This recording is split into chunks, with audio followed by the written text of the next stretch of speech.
So Rand Paul blocked something in the Senate here that's honestly going to leave you speechless. So let's take a look and then we'll talk about it. Mr. President, I ask unanimous consent that as if in legislative session, the Senate proceed to calendar number 153, H.R. 1327, that the bill be considered read a third time and passed, and the motion to reconsider be considered made and laid upon the table with no intervening action or debate. Objection. Mr. President. Senator from Kentucky. Reserving the right to object. It has long been my feeling that we need to address our massive debt in this country. We have a $22 trillion debt. We're adding debt at about $1 trillion a year. And therefore, any new spending that we are approaching, any new program that's going to have the longevity of 70, 80 years should be offset by cutting spending that's less valuable. We need to, at the very least, have this debate. I will be offering up an amendment if this bill should come to the floor, but until then, I will object. Objections heard. Mr. President. Senator from New York.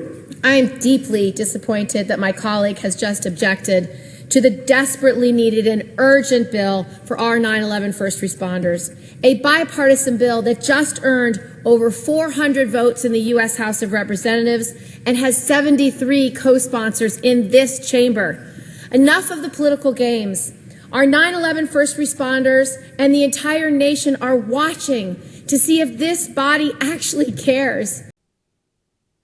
So there was a bill that passed a long time ago to basically fund the health care for the 9/11 first responders who had significant health problems because when they responded to the terror attack, to the tragedy, they were breathing in that toxic dust from when the buildings collapsed.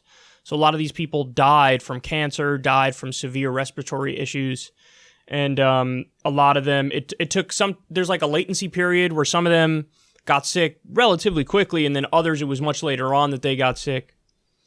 But there was a sunset provision on the funding. And so today, it ran out. Not like literally today, but recently it ran out. And so Jon Stewart recently went and spoke to Congress and basically shamed them and said, like, what the hell is wrong with you people? You have to fund this. What are you, crazy? Are all of you like this loathsome and immoral? And of course that blew up. We covered it on this show and it went everywhere. Every outlet covered it. And that political pressure broke Washington. And so in the House of Representatives, the bill to fund health care for 9/11 first responders, it cleared 402 to 12. Last week, it passed the House of Representatives 402 to 12. Let me explain something to you. Nothing in Washington, D.C. is that unanimous. Nothing. 402 to 12? You couldn't get 402 people in Congress to agree that the sky is blue and the grass is green. It's not going to happen. But they did for this. Because of the massive political pressure, and because it's obviously the right thing to do. It's political suicide if you don't do the right thing on this. Rand Paul just blocked it. And what was his reasoning? You heard it right there. I'm really concerned about the debt and the deficit. Healthcare for 9/11 first responders. What happened to Never Forget? Rand Paul himself has tweeted Never Forget. Tweeted about 9/11 on the anniversary of 9/11 and made the same stock points that everybody else makes who's in elected office on that day, where it's all the symbolism.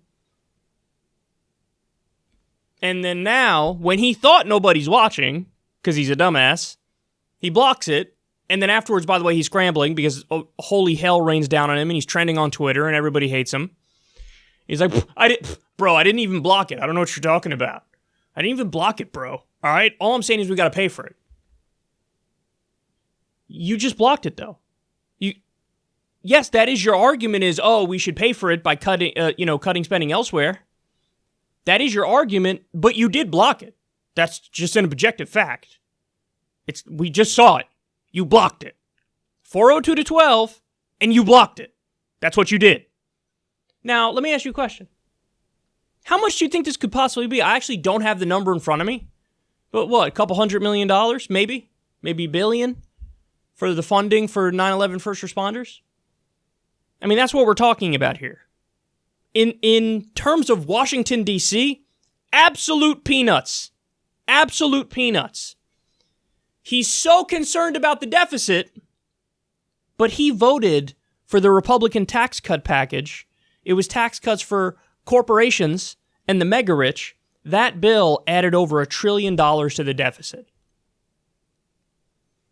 Didn't have a peep about the debt or the deficit back then.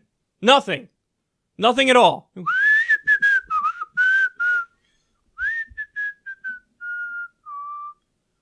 Oh, did I just add over $1 trillion to the deficit by giving corporations and the mega rich a tax cut? I care so much about the debt and the deficit. I'm a fiscal conservative. Oh, yes. Over $1 trillion added to the deficit for that. For that. Again, what would this cost? Couple $100 million, maybe $1 billion? And he goes, no, we have to cut spending elsewhere. That's what we have to do. Weird. You're more concerned about it for healthcare for first responders to 9/11, and it would cost much less than you were when it came to tax cuts for the mega rich. Almost like you're totally full of shit. God, it's so unbearable. And just to be clear, this is like the quintessential example, the epitome of all they care about is when it's for you bringing up that argument. When the thing in question is for regular people, that's when they slam on the brakes and go, well, have you all thought of the cost? Have you thought of the price tag?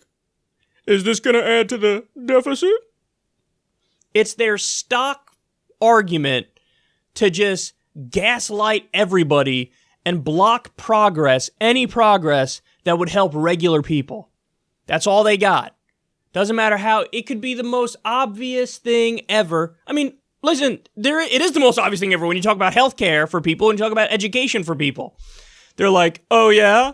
You want to make sure people don't die from lack of healthcare? Well, sir, have you thought about the price tag? They trot that out for everything. But when it came to tax cuts for the rich, tax cuts for corporations, they were like, price? Deficit? Deficit? Bitch, we talking about ADD? What does deficit mean? I don't even know what deficit even means, bro. It's so gross. It's so gross. But thankfully, everybody's onto him. Like I said, he trended on Twitter. Everybody opened the bowels of hell on him. Rightfully so. Because this is bullshit. You added over $1 trillion to the deficit with your shitty tax cut bill for the rich.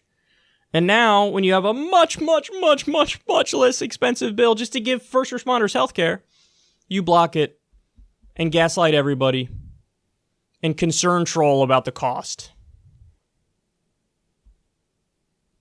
I mean, this is seriously the functional equivalent of stop and think about this. A parent has a sick child. And the child has a medical emergency. And you take the child to the hospital. And the parents are having a conversation. And one of the parents goes, well, maybe we should hold off on this because have you thought about the cost?